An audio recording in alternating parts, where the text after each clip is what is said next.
This presentation just deals with some considerations when talking to children about the coronavirus.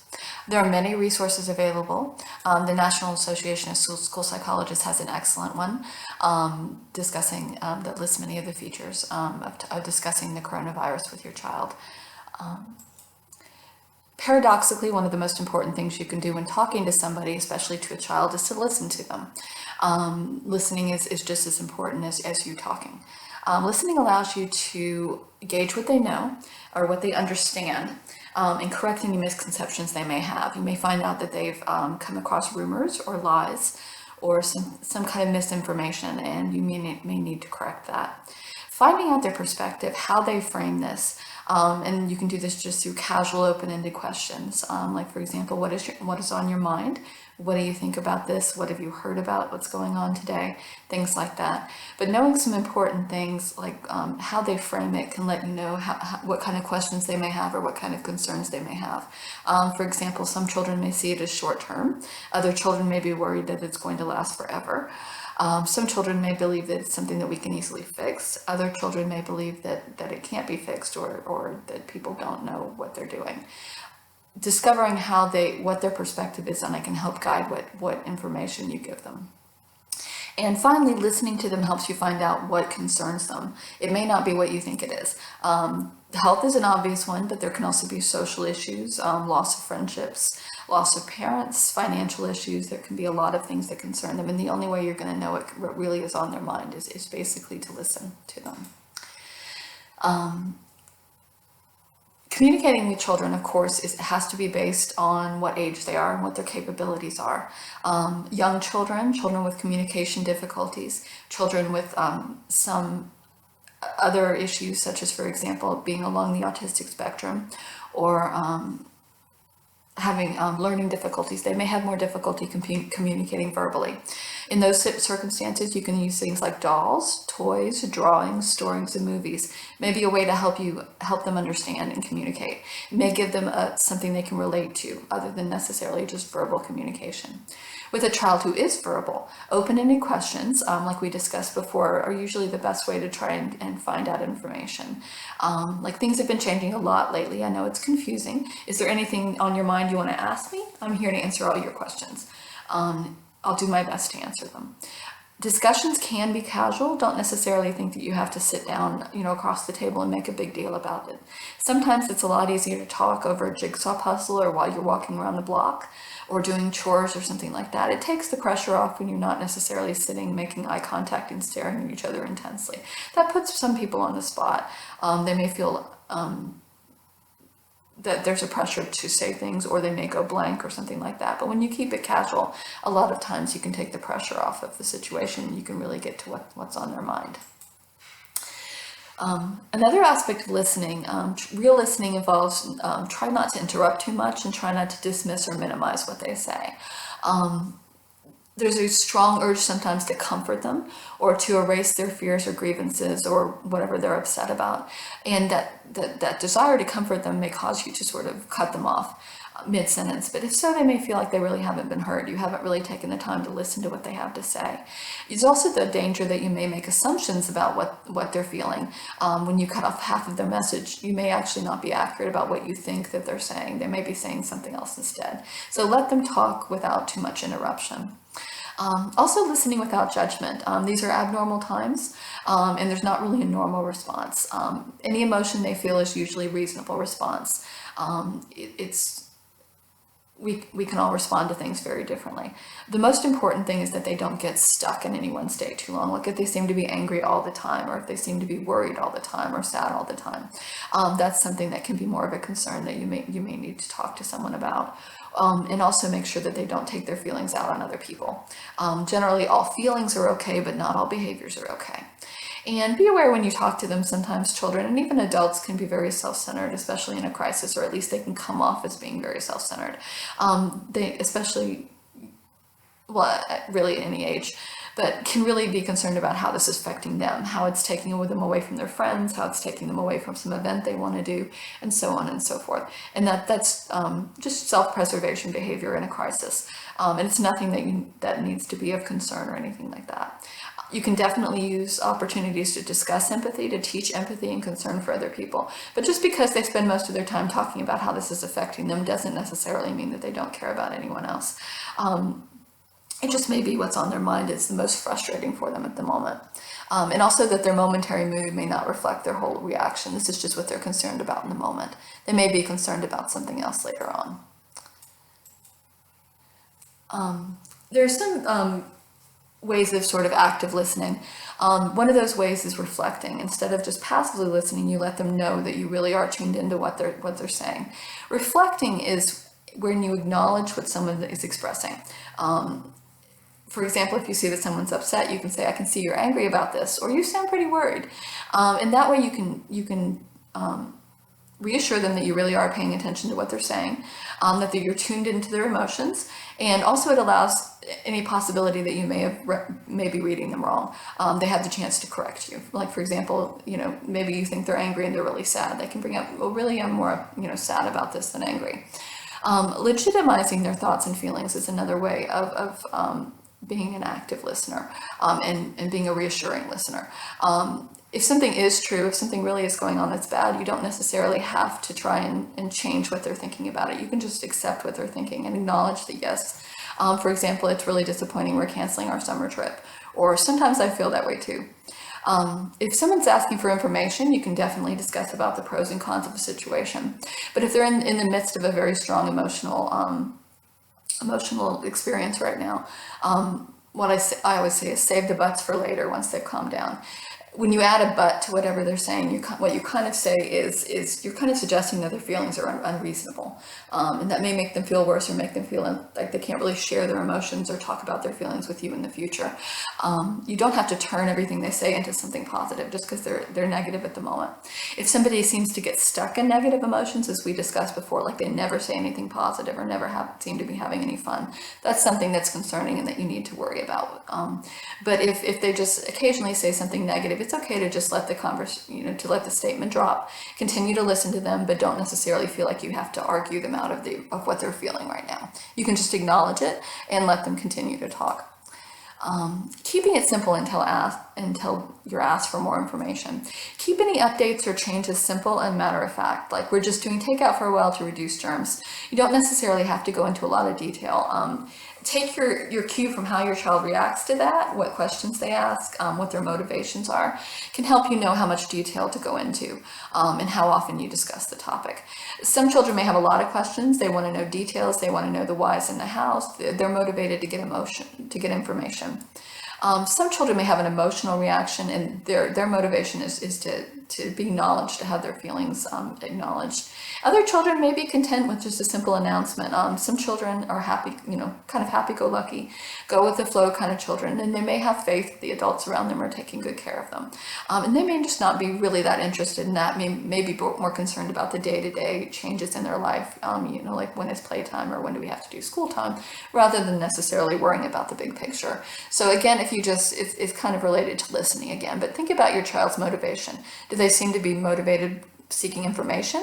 Do they seem to be motivated connecting with you emotionally? Or do they really just, more concerned about the day-to-day changes in their life and not about the big picture? And try to tailor what you say to that. Keep the door open for communication. Always with children, be age appropriate. Very young children stick to very simple basic facts, like some people have gotten sick, so we're staying home for a while so we don't get sick too.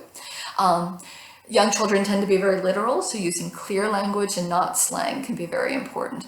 When you talk about, for example, a bug is going around, they may be picturing insects, not illnesses.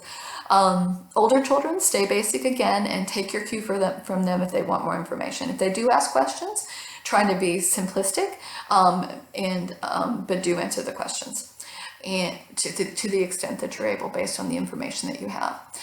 Responsible adolescents, there's always a value judgment when it comes to what the position of children and parents are, what the relationship should be. A responsible adolescent can be involved in some stages of planning and emergency preparation. And it might be possible in some cases with some teenagers, if they feel like they're part of the decision-making process, they may be more willing to comply if they feel like they've been included in what's going on in terms of talking and decision making. Also be aware with adolescents in terms of age appropriateness. They have access to a lot more information than just from you because of social media contacts. So just be aware that some of the information that they're dealing with may not be coming from you, or you may not be aware of what information they're being exposed to.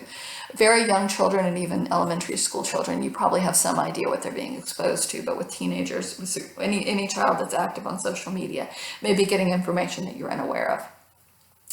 Another thing to consider is that young children may be the most confused. They don't understand what's happening or why things have changed, and they may act out if they can't verbally express themselves, and they may also have increased nightmares. You can use some things like stories in movies, especially ones that deal with, isolation or things like that, like Rapunzel or Frozen or Sleeping Beauty, can help you give them a concrete example that they can relate to. Comfort objects, teddy bears and blankets may be very important for them. You can use dolls, toys, games, etc. to practice or teach them proper hygiene and distancing. For example, you could lay out colored construction paper on the floor to show out how much space we need to keep between people and practice that as kind of a game of when one person moves forward, the next person can move back. And if somebody moves too close to you, you step a couple of steps back and something like that. And just be aware with young children, the concept of time is very different with them. Time passes much more slowly in their perspective, and 2 weeks can seem like forever. Telling them it's only a couple weeks doesn't really help, and they can't frame that in their mind what time is, because time is very relative, how we experience it. Calendars, hourly schedules, routines can be very helpful to try to help them make sense of their new daily routines, their new daily schedules. But just be aware that time means something very different to them than it does to you. And elementary school children, they're kind of in a limbo. They understand enough to be concerned, but also maybe confused by some of the more complicated information that's coming through. And they may also feel like there's nothing that they can do to change things. So that may be sometimes a source of worry for them. Some worries at this age might include missing school, repeating a grade, that their friends will forget them. Missing sports may be very important, and after school activities. And this age group in particular may be a little bit more socially isolated. If they don't have legitimate opportunities to go out and play with other children their age in terms of keeping safe and keeping good hygiene practices, they don't necessarily have the social media contacts that adolescents do, so they can end up feeling they may be in some ways more isolated than other age groups do. So just be aware that may be something that's of concern with them. Adolescents. Adolescents are more intellectually aware of the real dangers of an epidemic. However, some of them do feel invincible. That is something that sometimes occurs with teenagers. They may not perceive that the danger necessarily pertains to them. Some of them still lack impulse control and judgment. Other ones, especially as you're getting toward later adolescence, may actually be quite responsible. And it just depends on trying to gauge where your teenager falls in terms of that. Adolescence is one of the most highly social periods of life. Friendship, dating opportunities, and so forth have been very drastically curtailed. So just be aware that even though it seems to be temporary, this is a cornerstone of your life and your identity for this age group. And so having that be threatened can be something that is very upset for them. And it shouldn't be something necessarily that you minimize or try to dismiss. It is a real concern for them. Additional worries at this age might include fear of not graduating on time, fear of repeating a grade, missing a prom. If they have jobs, they may worry about losing them, or the opposite, they may worry that there aren't going to be jobs in the future, or college could be affected, and so forth.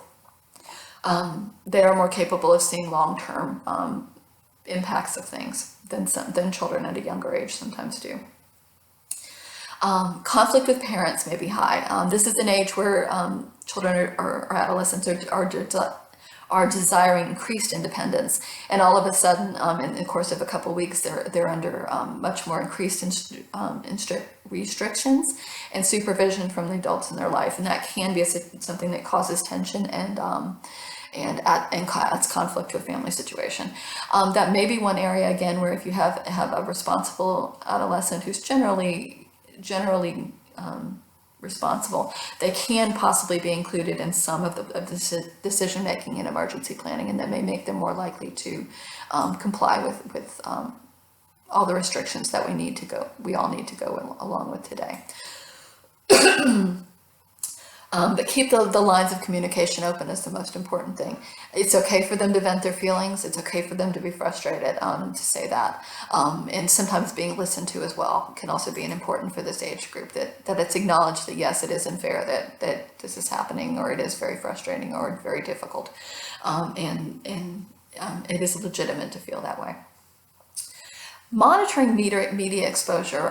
Children are aware of much more than you might realize, either from listening to adults in the next room talk, or definitely from things like television news programs and from social media. For very young children, I strongly recommend as little as possible exposure that you can manage. They really don't understand, and when adults on TV argue or become very emphatic or speak in a very strong manner, it may be confusing or frightening for them. They also sometimes don't understand a lot of the terms, or like I said before, they can get misconceptions because they don't understand the language that's being used. For older children and adolescents, you may not be able to avoid all exposure. Instead, a good way to deal with it is just make sure you keep abreast of what they're learning and hearing. Just say there are a lot of rumors flying around. What have you heard today? Have you heard anything new today? Is there anything new that's trending on Twitter? Or is there anything that your friends have been discussing? We need to touch base with what information is out there, ask you if you have any questions, but also this is a really good opportunity to talk about the quality of the information you get from various media. Differentiate between lies, which is someone deliberately telling you something that isn't true. Rumors, which is something that people think are true, but there's not necessarily any basis to them. Sensationalizing, which is where something may be true, but it's stated in a dramatic or exaggerated fashion in order to get attention. Or actual facts that have real proof behind them. And also discuss what people's motivations are when they convey information to you. Like, for example, if there's an online company that's selling a miracle cure, their motivation is to get your money. And so you may want to consider, do we really trust that this is a good product or not? Discuss with them who you trust and why. Discuss the difference between experts and non-experts. And you can even play a game where you have a pile of expert pile, a non-expert pile, and a we don't know pile, and put out a whole bunch of different names, like the head of the CDC, your neighbor, a doctor, a politician, and discuss which pile you feel that they fall into and why. And that can be a really good way to help them filter through some of the information that's coming through them, coming at them rather through social media, and let them start to become critical consumers of information, which can be very important in emergency times. This is a matter of values always, what the relationship between parents and children are. But some parents are highly motivated to reassure their children, and in doing that, they may sometimes say things that either aren't true, or they may make promises that they can't always keep. And so just be aware that can have negative consequences in the long run. Like trying to downplay the situation and just be like, oh, you're just going to miss a couple weeks of school, or this is no big deal. The simple fact is we don't know right now what the situation is going to be like long term. And if you keep making them promises and the reality keeps turning out to be different, your children may start to doubt your words or your promises. And if they feel like you're not taking something seriously, but everyone else says it's serious, and you've drastically changed their life, but you're still saying, oh, it's not a big deal, there's a real disconnect there. And children are aware of that on some level, especially elementary and school children, and definitely adolescents are aware of that what you're saying and what you're doing are different, are in contrast to each other. And in fact, that can lead to worse anxiety if they really feel like you're not taking something seriously, or if you're not leveling with them. That can actually make them worry more. Downplaying the risk can also make it harder to get children to comply with your rules. If you tell them it's not important, but then you get really upset when they don't, practice social distancing or wash their hands. Again, that's just that you're giving them conflicting messages that can be confusing. Instead of doing that, it's perfectly okay to tell them you don't know something. The way you can reassure them is to let them know that you are on top of the situation and that you have plans in place. For example, like, we're not sure yet when it'll be a good idea to go back to school, but we're watching the news every day and we'll let you know as soon as we find out. It might be a while, but we're making plans, we're coming up with ideas about the best things to do in the meantime, how to keep everyone healthy and active and learning. Or something like, yeah, some things are going on right now that are a little bit scary, and I am taking it very seriously. I'm making plans. I think the actions that we're taking right now are very smart. I think that they are doing a good job helping to keep us healthy. But if anything bad does happen, I have plans for how to deal with that too. You can help by listening and following the new rules, just like you've been doing.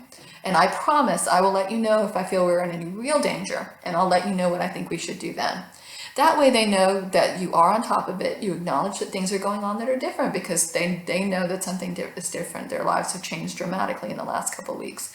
And acknowledging that, but also letting them know that you feel like you're in control right now.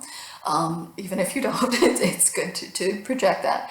And that you have plans, and that you will let them know if they need to worry, and that otherwise they're free to be children.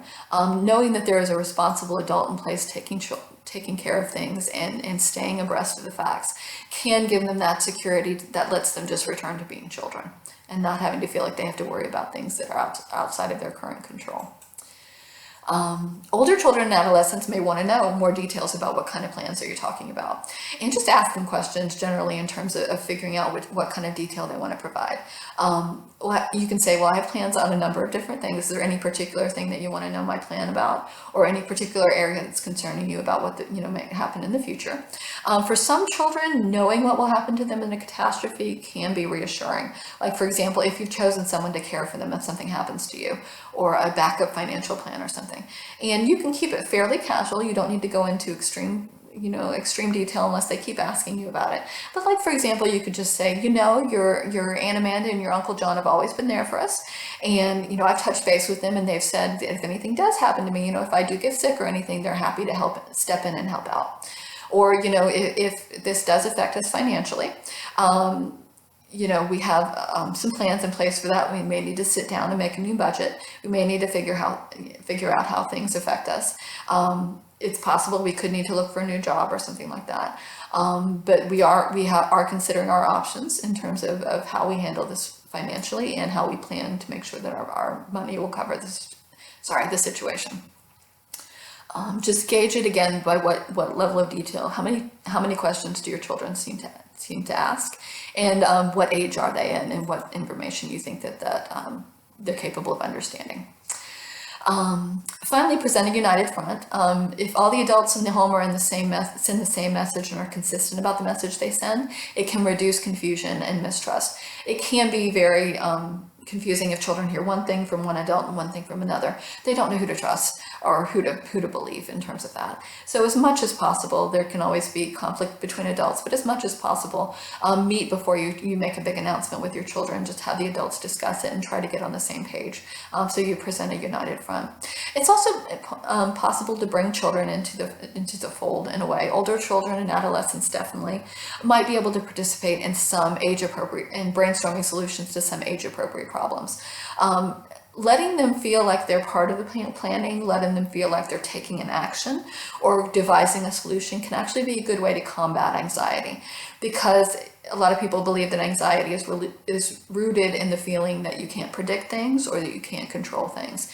And planning a solution and implementing a solution to a problem can actually make you feel like you have a little bit more control than you otherwise had. Some things that they could be involved with, brainstorming ideas for how to keep touch with their friends, how to help other patients, because they can't go in person to hospitals or anything. Maybe they can make digital get well cards for them or something like that. They could give a phone call to, grandma and grandpa in another state or something and say hi and touch base with that. But being part of decision making can make them feel like a part of a strong family unit as well. And finally, outside help. If you do truly start to feel overwhelmed, either with your own emotions or with your children's behaviors or emotions, many therapists in the last couple of weeks are starting to offer teletherapy. Teletherapy is therapy that's presented online without any physical contact, so you don't need to worry about leaving your house or being exposed to any germs or anything like that. It's done through video software. Just be aware that there are resources for you, being the point. You can Google therapy plus your state.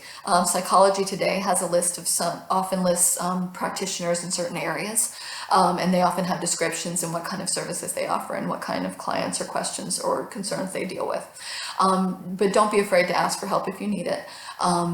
nobody's really prepared for what's been going on these days. A lot of us are learning as we go along. There are a lot of new feelings, a lot of new ways of trying to adjust, work from home, homeschooling children, different things there's a tremendous amount of new skills that are having to be developed.